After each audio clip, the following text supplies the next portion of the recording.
October 2015 সিআইএর headquarter Virginia. John বেননের কাছে একটা আননোন নাম্বার থেকে কল আসে। কলের অপর প্রান্ত থেকে একটা বাচ্চা কথা বলে এবং সে বলে যে সে সিআইএর সকল সিস্টেম হ্যাক করে ফেলেছে। এই কলটাকে প্র্যাঙ্ক কল বোঝা যেত যদি এটা কোনো সাধারণ মানুষকে করা হতো। তবে জন বেনন সেই সময় পৃথিবীর সবচাইতে পাওয়ারফুল এজেন্সি সিআইএর ডিরেক্টর ছিলেন, যাকে ফোন করা তো দূরের কথা, তার পার্সোনাল মোবাইল নাম্বারটাও জানা ছিল অনেক কঠিন। এই ঘটনা হচ্ছে এমন দুইটা বাচ্চার যারা কিনা সিআইএর সকল সিস্টেম হ্যাক করেছিল এবং আমেরিকার মতো সুপার পাওয়ারকেও পুতুলের মতো নাচিয়েছিল। সেই বাচ্চারা কারা ছিল এবং কিভাবে তারা এই কাজগুলো করেছিল সেইগুলো জানতে চলেছি আজকের ভিডিওতে। তো স্বাগতম আপনাদের মায়াবিন্দুর আরও একটা নতুন ভিডিওতে। কলারের কাছে যখন তার ডিমান্ড সম্পর্কে জানতে চাওয়া হয়, কলার বলে আমরা ফিলিস্তিনকে মুক্ত দেখতে চাই এবং তাদের উপর অত্যাচার কমানো হোক। ফোন কলের আগেই সিআই বুঝতে পেরেছিল তাদের সিস্টেম হ্যাক হয়ে গিয়েছে। কল রাখার পর সিআইএর মেম্বারগুলো চোখে মুখে চিন্তার ভাঁজ দেখা যায়। যেহেতু একটা বাচ্চা এই সিস্টেমকে হ্যাক করেছিল, তাই এটা সিআইএর জন্য অনেক লজ্জার বিষয় ছিল। আসলে সিআইএর এজেন্টরা নিজেদের এমনভাবে লুকিয়ে রাখে যাতে তাদের আইডেন্টিটি কেউ জানতে না পারে। এমনকি ভার্জিনিয়াতে সিআইএর হেডকোয়ার্টারের ভেতরে স্টারবক্সের ব্রাঞ্চে অফিসারদের যে কাপে কফি দেওয়া হয় সেই কাপে পর্যন্ত কোনো লোগো থাকে না এবং না কোনো এজেন্টের নাম লেখা থাকে। এর কারণ হচ্ছে এই কাপগুলোকে ট্রেস করে যাতে কেউ কোনো এজেন্টের কাছে পৌঁছাতে না পারে। আর এখন হয়তো আপনি আন্দাজ করতে পারছেন যে সিআইএরা ছোট ছোট কাজের কোনো প্রমাণ রাখে না, তাদের কাছে তাদের সিস্টেম হ্যাক হয়ে যাওয়াটা কত বড় ব্যাপার। ইনভেস্টিগেশন শুরু হওয়ার পর জানা যায় এই কলটি আমেরিকা থেকে মাইল দূরে ইংল্যান্ডের শহর লেস্টারশায়ার থেকে 15 বছর একটা বয়সী বাচ্চা করেছিল। এই বাচ্চা নিজেকে ক্রেকা নামে পরিচয় দিত এবং সে একটি হ্যাকিং কমিউনিটি বানিয়ে রেখেছিল যার নাম ছিল ক্রেকাস উইথ অ্যাটিটিউড। তবে এই বাচ্চাটি কিভাবে সিআইকে হ্যাক করেছিল এবং কেনই বা করেছিল, আর এটা জানতে হলে আমাদের কয়েক বছর পেছনে 2008 সালে ফিরে যেতে হবে, যেখান থেকে মূলত ঘটনাটি শুরু হয়েছিল। 2008 সালে আমেরিকার স্টেট ভার্জিনিয়ায় দ্বিতীয় আরও একটা ছেলে ছিল যার পরিচয় ছিল ডিফল্ট নামে, আর সে ভিডিও গেমের প্রতি অনেক বেশি আসক্ত ছিল। সে ভিডিও গেমসে জেতার জন্য গেমসের প্রোগ্রামের ভেতরে ঢুকে সেখানে কিছু চেঞ্জ করে। সে অনলাইন গেমস যেমন কাউন্টার স্ট্রাইকের রুলসগুলো নিজের মতো করে চেঞ্জ করে খুব সহজেই গেমস জিতে যায়, আর এসব কিছু সে ইন্টারনেটে ভিডিও দেখেই শিখেছিল। ডিফল্ট নামের ছেলেটির এই সব কিছুর ইন্সপিরেশন মিলেছিল অ্যানোনামাস নামের একটি হ্যাকিং গ্রুপ থেকে, যেটা 2008 সালে অনেক জনপ্রিয় ছিল। অ্যানোনিমাস গ্রুপ তখন প্রায়ই সংবাদের হেডলাইন হয়ে থাকত। এই গ্রুপ নিজেদের শক্তি দেখানোর জন্য বড় বড় গ্রুপ হ্যাক করত এবং সেখানে যা ইচ্ছে তাই লিখত। আর এই সব দেখেই মূলত ডিফল্ট অ্যানোনামাস গ্রুপের ইন্সপায়ার হয়ে হ্যাকিং জগতের দিকে পা বাড়ায়। ডিফল্ট প্রথমে ছোট ছোট ওয়েবসাইট হ্যাক করতে শুরু করে, তবে সে বড় কিছু করতে চাইতো, যেটার জন্য তার একটা গ্রুপের প্রয়োজন ছিল। ডিফল্ট অ্যাননসেক নামক একটা হ্যাকিং গ্রুপের সাথে যুক্ত হয়। এই গ্রুপ এর আগেও অনেক ওয়েবসাইট হ্যাক করেছিল, তবে বেশিরভাগ হ্যাকিংগুলোই ছিল পলিটিক পারপাসের জন্য।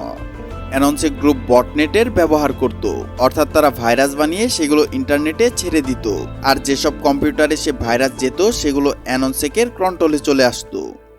আসলে যে কম্পিউটারে ভাইরাস আছে সেটাকে বলা হয় বট, আর কম্পিউটারের পুরো নেটওয়ার্কে বলা হয় বটনেট।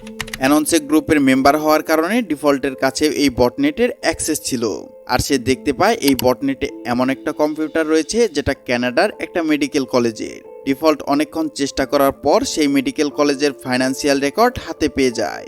সে দেখতে পায় কলেজে 9 মিলিয়নের বেশি টাকা স্টুডেন্টের কাছ থেকে তুলে নেওয়া হয়েছে, আর এইসব রেকর্ড এখন ডিফল্টের কাছে ছিল। ডিফল্ট এইসব রেকর্ড কলেজের কম্পিউটার থেকে ডিলিট করে দেয়। ডিফল্টের প্রথম হ্যাকিং সফল হয়েছিল। ডিফল্ট এই প্রথম হ্যাকিং যদিও দুষ্টুমি করে করেছিল, তবে এর পরের হ্যাকিংটা করেছিল জেদের বশে। 2014 সালে ডেনমার্কের সরকার একটি লজ্জাজনক ল পাশ করায়। লটা এমন ছিল যে আপনি পশুর সাথে যা ইচ্ছে তাই করতে পারবেন, আর এই ল পাশ হতে না হতেই পুরো পৃথিবীর মানুষের মধ্যে হুলস্থুল বেঁধে যায়। ডিফল্টের নিজেরও একটা পোষা কুকুর ছিল যেটাকে সে অনেক ভালোবাসতো। ডিফল্ট রাগের বসে এসে তার গ্রুপের মিলে ডেনমার্কের অফিসিয়াল ওয়েবসাইট হ্যাক করে এবং সেখানে বড় বড় করে কিছু লিখে দেয়। শুধু তাই না, ডিফল্ট বটনেট ব্যবহার করে এবং এই ল পাস করানোর জন্য যে সকল ওয়েবসাইট বানানো হয়েছিল সেগুলো বন্ধ করে দেয়। ডেনমার্কের অফিসিয়াল ওয়েবসাইট হ্যাক হয়ে যাওয়ার কারণে সেটা সারা দুনিয়ায় ছড়িয়ে পড়ে। ডেনমার্কের সরকার এই চাপ সামলাতে না পেরে পরবর্তী বছরই সে পাশ করা ল উঠিয়ে নেয়। ডিফল্ট তার কাজে প্রথমবারের মতন বিজয়ী হয়ে গিয়েছিল। তবে মানুষ এসবের ক্রেডিট অ্যানোনামাস গ্রুপকে দিতে থাকে, কারণ সেই সময় এই গ্রুপটায় প্রায় নিউজের হেডলাইন হয়ে থাকতো। যে কাজটা করেছে ডিফল্ট নিজে, সেটার ক্রেডিট অন্য কেউ একজন পাচ্ছে, আর এই বিষয়টা ডিফল্টের একদমই ভালো লাগে না। তবে সে তার কাজ চালু রাখে। অন্যান্য হ্যাকারদের মতন ডিফল্টও তার আইডেন্টি লুকিয়ে কাজ করত, কারণ সে জানতো হ্যাকিংয়ের জন্য যদি কখনো তাকে ট্রেস করা হয় তাহলে তার সাজা অনেকটা ভয়াবহ হতে পারে। সে নর্মালি তার বাড়ির ওয়াইফাই ব্যবহার করতো না। সে একটা স্যাটেলাইট কানেকশন কিনে রেখেছিল, যেটা তার বাড়ি থেকে অনেকটা দূরে ইনস্টল করে রেখেছিল, আর সেখান থেকে বাড়ি পর্যন্ত একটা প্রাইভেট নেটওয়ার্কের মাধ্যমে সে নেট ব্যবহার করত। আর তার কম্পিউটারও অনেক বেশি সিকিউর ছিল, আর এসব সিকিউরিটির জন্য তার কম্পিউটার অন হতেই 30 মিনিটের বেশি সময় লাগতো। এখন পর্যন্ত আপনারা এই গল্পের দুই চরিত্রের সাথে পরিচিত হয়েছেন। এক হচ্ছে ক্র্যাকা, যে ইংল্যান্ডে, আরেকজন ডিফল্ট, যে কিনা ইউএসএ বসবাস করত। 2013 সালের আগ পর্যন্ত এরা অপরকে চিনত না, তবে কোনো একটা ঘটনায় তারা একে অপরের সাথে পরিচিত হয়ে যায়। Edward Joseph Snowden national security এজেন্সিতে কম্পিউটারের ইন্টেলিজেন্স কনসাল্ট ছিল। একটা আমেরিকান গভর্নমেন্ট প্রজেক্টে কাজ করার সময় সে বুঝতে পারে সিআই সকল ইন্টারনেট ব্যবহারকারীদের ডেটা নিজের কাছে রেখে দেয়, যেন তারা সেগুলো পরবর্তীতে নিজের কাজে ব্যবহার করতে পারে, আর ইউজাররা এ সম্পর্কে কোনো কিছুই জানে না।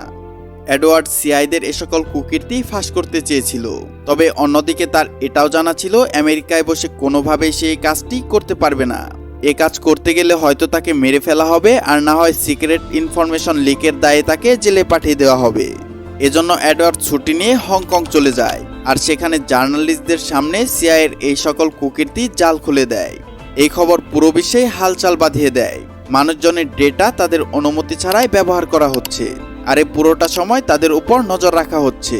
আর এই ব্যাপারটা নিয়ে ডিফল্ট আর ক্র্যাকার একে অপরের সাথে পরিচয় হয়ে যায়। দুজনেই আমেরিকার গভর্নমেন্ট আর সিআইকে শিক্ষা দেওয়ার জন্য এবং সিআইকে বোঝানোর জন্য যে মানুষের পার্সোনাল ইনফরমেশন লিক হলে কেমন লাগে কাজটি করছিল। ক্র্যাকা আর ডিফল্ট দুজনের উদ্দেশ্য একই ছিল। ডিফল্ট নিজের প্রাইভেসির জন্য ইউএসের উপর প্রতিশোধ নিতে চেয়েছিল, অন্যদিকে ক্র্যাকা গাজায় করা হামলার জন্য প্রতিশোধ নিতে চেয়েছিল। অর্থাৎ দুজনেরই শত্রু ছিল আমেরিকা।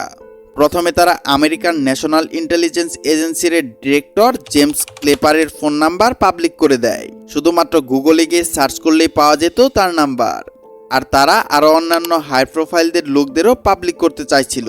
তাই তারা সিআইএর ডিরেক্টর জন ব্যাননকে হ্যাক করার কাজ হাতে নেয়।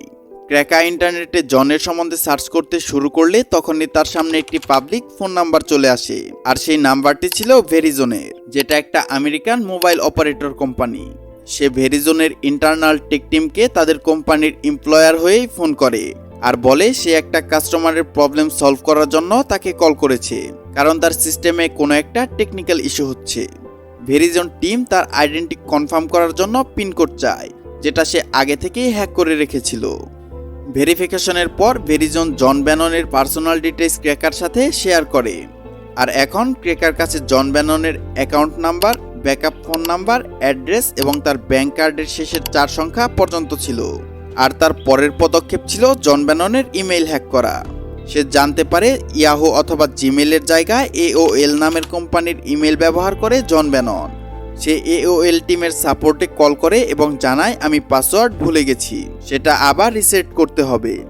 AOL এর সাপোর্টের মেম্বার কনফার্ম করার জন্য ব্যাংক কার্ডের শেষের 4 সংখ্যাটি জানতে চায়, যেটা ক্র্যাকার কাছে আগে থেকেই ছিল। আর এভাবে ক্র্যাকার তার ইমেইলের অ্যাক্সেসও নিয়ে নেয়। এখন সিআইএর ডিরেক্টরের পার্সোনাল ইমেইল অ্যাকাউন্ট ক্র্যাকার কাছে ছিল। সে জন ব্যাননের প্রাইভেট ইমেইল খুলে, যেখানে অনেক টপ সিক্রেট এবং ডকুমেন্ট ছিল।